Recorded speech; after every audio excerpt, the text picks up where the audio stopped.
Hello students. तो आपके लिए लेकर आया हूँ मैं application and types of lubricant. ठीक है, तो बने रहिएगा इस वीडियो में। तो चलिए देखिए, पहला जो टॉपिक लेते हैं वो है type of lubricant. Types of lubricant. ठीक है, मेनली तीन टाइप के होते हैं आपके: solid, liquid and semi solid. ठीक है, तो जो मेन इसमें पढ़ना रहता है वो आपको पढ़ना है सेमी सॉलिड एंड सॉलिड के बारे में मेन। बाकी लिक्विड के बारे में अभी तुरंत पढ़ लेते हैं हम लोग। ठीक है, चलिए। तो ये तीन टाइप के तीनों ही पढ़ेंगे और एप्लीकेशन भी पढ़ेंगे। तो चलिए स्टार्ट कर रहा हूँ इस लेक्चर को, प्रॉपर तरीके से देखते रहिएगा। देखिए, जानते हैं लिक्विड लुब्रिकेंट्स क्या होते हैं। तो देखिए, नाम से ही समझ में आ रहा है लिक्विड है, यानी फेज कैसा होगा उसका, लिक्विड का होगा। फिजिकल स्टेट कैसा होगा उसका, लिक्विड जैसा होगा। ठीक है, तो इनमें कौन कौन से लुब्रिकेंट आते हैं?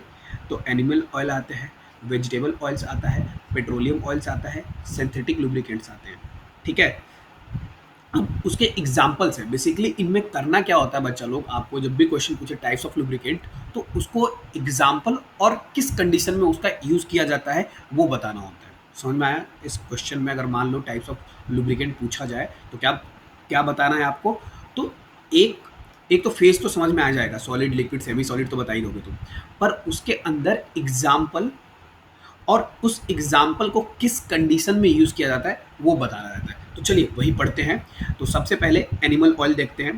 ठीक है, एनिमल ऑयल कैसे होता है? तो व्हेल ऑयल, टैलो ऑयल, ये सब क्या है? क्या एनिमल ऑयल है। मतलब चर्बी को पीसा जाएगा तो क्या निकलेगा? तेल निकलेगा, तो वो एनिमल ऑयल है। वैसे ही पेड़ को पीसेंगे, ठीक है ना, किसी भी चीज़ को पीसते हैं तो क्या निकलता है? तेल निकलता है। जैसे सरसों का पीसोगे तो सरसों का तेल निकलेगा, काजू को पीसोगे तो काजू का तेल निकलेगा, है ना। किसी चीज़ को पीस दोगे, जैसे आदमी को पीस दोगे तो उसका तेल निकल जाएगा। ठीक है, तो तेल निकालना है। ठीक है, वही आपका तेल, आपका क्या कहलाएगा? लुब्रिकेंट कहलाएगा। किसी भी चीज़ का तेल हो सकता है, सुअर का हो सकता है, आपका व्हेल का हो सकता है, किसी भी चीज़ का हो सकता है। समझ में आ रहा है आपको बात? तो वेजिटेबल ऑयल कौन कौन से होते हैं? Castor oil, palm oil, palm को पीसेगा तो पाम, कैस्टर को पीसेगा तो कैस्टर ऑयल। ठीक है, और वैसे ही एक पेट्रोलियम ऑयल्स होते हैं। ठीक है ना, पेट्रोलियम फ्रैक्शनल्स, है ना, पेट्रोलियम को फ्रैक्शंस करके ये पाया जाता है, उसका नाम क्या है? Petroleum oil. ठीक है, सिंथेटिक लुब्रिकेंट कौन से होते हैं? तो सिलिकॉन्स होते हैं, पॉलीग्लाइकोल होते हैं।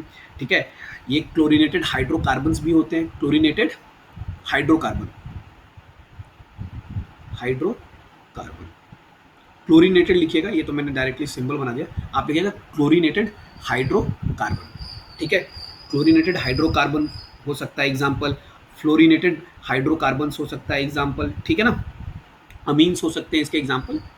ठीक है, तो ये हो गया सिंथेटिक लुब्रिकेंट। इनमें से जो भी दो तीन चार आपको याद रहे, ऐसा नहीं कि सब कुछ याद रखना है, एक एक दो एग्जाम्पल दे सकते हैं आपको पूछा जाए तो।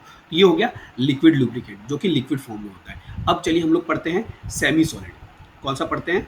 Semi solid lubricants. इसको क्या बोला जाता है? ग्रीस भी बोला जाता है, जो कि बहुत ज़्यादा इस्तेमाल किया जाता है ना मेटल्स के बीच में, है ना, सरफेसेस को खराब होने से, मेटल के सरफेस को खराब होने से ग्रीस इस्तेमाल किया जाता है। तो चलिए देखते हैं। Semi solid lubricant form by the emulsifying oil and fat with the thickening agent. ठीक है ना, इमल्सिफाइंग तो समझ में आता है ना आपको। इमल्सिफाइंग मतलब दो चीज़ों को मिक्स करना है, दो लिक्विड लिक्विड, डिस्पर्जन फेज और डिस्पर्जन मीडियम कैसा होना चाहिए उसका? Dispersion phase and dispersion medium कैसा होना चाहिए? दोनों ही लिक्विड होना चाहिए। और इमल्सन किसको बोलते हैं आपको? जिसमें वाटर एंड आपका क्या होना चाहिए? ऑयल होता है। ठीक है, तो उसको बोलते हैं इमल्सिफाइंग। तो यहाँ पर बोल रहा है कि form by emulsifying oil and fat. ठीक है, फैट और इमल्सिफाइड ऑयल को क्या करते हैं? मिक्स करते हैं, किसके प्रेजेंस में? थिकनिंग एजेंट के। ये बहुत इंपॉर्टेंट है, थिकनिंग एजेंट। ये अलग अलग केमिकल कंपाउंड है जो कि डाला जाता है कब? जब ये इस तेल के अंदर, ये दो तेल हो गया ना, फैट हो गया और इमल्सिफाइंग ऑयल हो गया, इसके अंदर क्या डाल रहे हैं? थिकनिंग एजेंट डालते हैं। समझ में आ रही बात? और थिकनिंग एजेंट ही आपको याद रखना होता है। ठीक है, तो अब समझते हैं थिकनिंग एजेंट क्या है ना। डालते ही बन जाएगा ग्रीस, है ना, ये सब करते ही ग्रीस बन जाएगा। अब देखते हैं थिकनिंग एजेंट है क्या। देखिए, soap of sodium, calcium, lithium, aluminium at higher temperature. ठीक है, ये सब क्या है, हायर टेम्परेचर पे ये सब क्या करते हैं हम लोग, डाल देते हैं किसके अंदर, इमल्सिफाइंग ऑयल और फैट के अंदर। ठीक है, तो अब इसी को पढ़ना जरूरी है, इनका ही क्लासिफिकेशन पढ़ना जरूरी है, किसका, थिकनिंग एजेंट का। तो सबसे पहले हो जाएगा सोडा बेस्ड। सोडा बेस्ड क्या है आपका, तो वही सोडियम सोप का होता है, सोडा बेस्ड हो जाएगा। ठीक है ना, कौन सा थिकनिंग एजेंट इसके अंदर, सोडियम सोप है। हाँ, तो वही थिकनिंग एजेंट इस्तेमाल किया जाता है। ठीक है, किसके अंदर, तो मिनरल एंड पेट्रोलियम ऑयल के अंदर। ठीक है, स्लाइटली सॉल्युबल होते हैं, बस ये बात ध्यान रखिएगा, स्लाइटली सॉल्युबल होते हैं।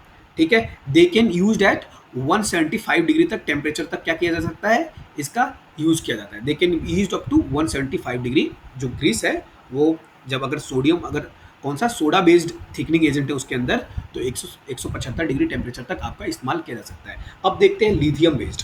लिथियम बेस्ड क्या है, तो लिथियम का सोप इस्तेमाल कर लेंगे किसके अंदर, इमल्सिफाइंग विथ पेट्रोलियम ऑयल के साथ। समझ में आ रही बात, और दे आर वाटर रेजिस्टेंसी, ध्यान रखिएगा लिथियम वाला क्या रहता है, वाटर रेजिस्टेंस, जबकि ये स्लाइटली सोल्यूबल होता है, कौन, सोडा बेस्ड वाला। ये 15 डिग्री टेम्परेचर पे इस्तेमाल किया जाता है। वैसे ही होगा कैल्शियम बेस्ड, तो कैल्शियम सूप को किसके अंदर, वही इमल्सिफाइंग विद पेट्रोलियम ऑयल के साथ। ठीक है, they are also of water resistance, ये भी क्या है, वाटर रेजिस्टेंस है, और टेम्परेचर कितना है, 80 डिग्री टेम्परेचर तक इसका इस्तेमाल किया जाता है।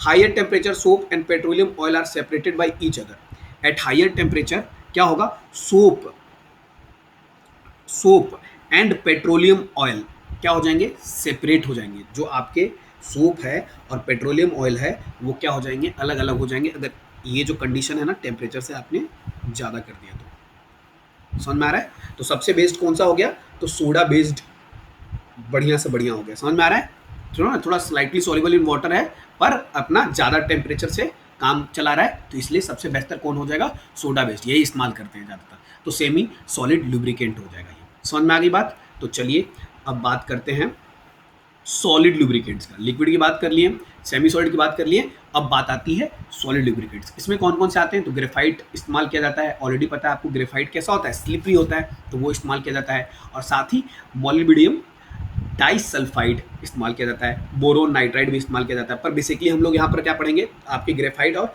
मोलिब्डेनम ही पढ़ेंगे। ठीक है, और ग्रेफाइट को तो हम लोग ऑलरेडी जानते हैं कि सॉलिड होता है। ग्रेफाइट लेयर्ड स्ट्रक्चर होते हैं, लेयर्ड मतलब एक दूसरे के ऊपर, अगर पेज रखा, एक पेज है तो दूसरे के ऊपर पेज रख दीजिए, एक पेज दूसरे पेज, ये बना देते हैं, देखिए एक पेज ये है तो उसके साथ ही एक और पेज, ऐसे ही एक दूसरे ऊपर क्या करेंगे, वो ये वाला पर में स्लिपरी है, मतलब एक दूसरे से स्लिप कर रहे होंगे। ठीक है, समझ में आ रही बात, तो वैसा स्ट्रक्चर बनता है आपका। स्ट्रक्चर आपको याद ही होगा, है ना, ग्रेफाइट का स्ट्रक्चर याद है ना, तो वैसा ही आपका यहाँ पर बनाया जाएगा। समझ में आ रही बात, तो अब पढ़ते हैं, layer are held together by weak van der Waals force. और ये जो जो एक दूसरे के ऊपर स्लिपरी प्लेन्स हैं, ठीक है ना, आपस में जो स्लाइड कर रहे हैं लेयर, वो किससे हेल्ड हैं, वंडरवॉल फोर्स के हैं, और इसी के बीच में फ्री इलेक्ट्रॉन्स दबे हुए रहते हैं, which facilitate easy sliding one another, है ना। और इट इज़ वेरी, क्या हो जाता है, स्लिपरी, वेरी स्लिपरी है, टच करिएगा वो बहुत स्लिपरी फील होगा, और नॉन इन्फ्लेमेबल, मतलब जलता भी नहीं है। कहाँ तक, तो 450 डिग्री टेम्परेचर तक। तो देख रहे हो बहुत अच्छा क्या है, लुब्रिकेंट है graphite. They are either used as powder form और a mixed with oil and water. Oil and water के साथ भी डालकर इसको इस्तेमाल किया जा सकता है और डायरेक्टली भी इस्तेमाल कर सकते हैं। ठीक है, पाउडर के फॉर्म में। अब आती है MOS2। तो देखिए इसमें क्या होता है, सैंडविच लाइक स्ट्रक्चर है ना, हेक्सागोनल लेयर है। ठीक है ना, molybdenum lies between the two hexagonal layer of sulphide S atom like graphite, each layer are held, बिल्कुल ग्रेफाइट जैसा है, दो लेयर हैं, दोनों के बीच में क्या है, ऐसा एक दूसरे से स्लिपरी कर रहे हैं। ठीक है ना, हेक्सागोनल लेयर है उसमें भी, इसमें भी क्या आपका हेक्सागोनल लेयर होता है, इसमें आपके ग्रेफाइट में, इसमें भी हेक्सागोनल लेयर है। ठीक है ना, और इसमें देखिए 400 डिग्री टेम्परेचर तक इसको आप बियर करवा सकते हैं, मतलब 400 डिग्री तक ये काम करेगा, स्टेबल रहेगा। ठीक है, और it is a differ from graphite because it is used in a high vacuum, unlike graphite. High vacuum में भी इसका इस्तेमाल किया जा सकता है ना, जबकि ग्रेफाइट का नहीं। Graphite is a mix with the water and oil, इसलिए इसका इस्तेमाल नहीं किया जा पाता है, जबकि ये क्या है, मोलिब्डेनम डाइसल्फाइड को हाई वैक्यूम में भी इस्तेमाल किया जा सकता है। ठीक है, और ये काफ़ी स्ट्रॉन्ग क्या कर सकता है, जो काफ़ी बियर कर सकता है, बहुत ज़्यादा रगड़ा फगड़ा भी बियर कर सकता है मेटल सरफेस का। ठीक है, तो ये हो गया आपके क्लासिफिकेशन। कौन कौन से हो गए? एक हो गया सॉलिड, लिक्विड और सेमी सॉलिड। अब अगला देखते हैं आपका एप्लीकेशन ऑफ लुब्रिकेंट। एप्लीकेशन देख लीजिए फटाफट, 2 मिनट में समझा देते हैं। लुब्रिकेंट का इस्तेमाल किया जाता है रिड्यूस द फ्रिक्शन, है ना। अगर बहुत ज़्यादा फ्रिक्शन होगा तो आग लग सकती है, तो क्या कर सकते हैं हम लोग उसको बचाने के लिए। जबकि अगर बहुत ज़्यादा मेटल में अगर फ्रिक्शन होने लग जाएगा तो मेटल क्या हो जाएगा, जैसे गेयर वगैरह होता है ना, गेयर होता है आपका, एक इधर गेयर होता है, इन दोनों के बीच फ्रैक्शन हो सकता है। फ्रैक्शन होगा तो क्या होगा, जो उसके दांत है वो टूट जाएंगे, है ना, जो भी इंस्ट्रूमेंट है वो खराब हो जाएगी। तो उसके लिए हम लोग बीच में क्या इस्तेमाल करते हैं, तो दोनों लेयर के बीच में ये लुब्रिकेंट डाल देते हैं ताकि उसका फ्रैक्शन जो है, फ्रिक्शन है, वो क्या हो जाए, ना हो पाए और टूटे नहीं। समझ में आ रही बात? तो इसलिए रिड्यूस फ्रिक्शन कर देता है वो। दूसरा है रस्टिंग एंड कोरूजन से भी बचाता है। देखो खराब होने से भी बचाता है, ठीक है, रस्टिंग गल मतलब कोरूजन वगैरह से भी बचाता है। Used in a soap and paint industries. Paint और सोप इंडस्ट्री में बहुत ज़्यादा इस्तेमाल किया जाता है इनका, ठीक है, लुब्रिकेंट का। Liquid lubricant used in medicine में भी इनका इस्तेमाल किया जाता है। Lubricant are also used in cutting fluid, ठीक है, cutting, grinding and grinding of metals, है ना, कटिंग वगैरह। समझ में आ गई ना बात? बहुत हार्ड जब मेटल वगैरह का इस्तेमाल करते हैं तो लुब्रिकेंट का वहाँ इस्तेमाल किया जाता है। Used as a antiwear, antioxidant and anti forming agent, ठीक है।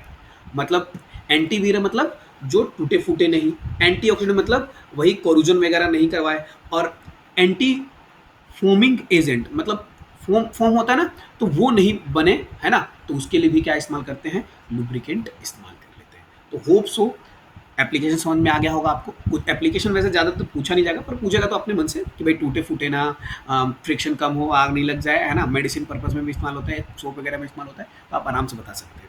तो होप सो आपको वीडियो पसंद आया, ठीक है। ज़्यादातर आपको बता दिया मैंने, सॉलिड और सेमी सॉलिड से क्वेश्चन पूछा जाता है और उनके एग्जाम्पल, ठीक है, कौन कौन से, है ना, इस्तेमाल किए जाते हैं, बस वही पूछा जाएगा आपसे, ठीक है। तो होप सो आपको अच्छा लगा वीडियो तो लाइक कर दीजिए और सब्सक्राइब भी कर लीजिए।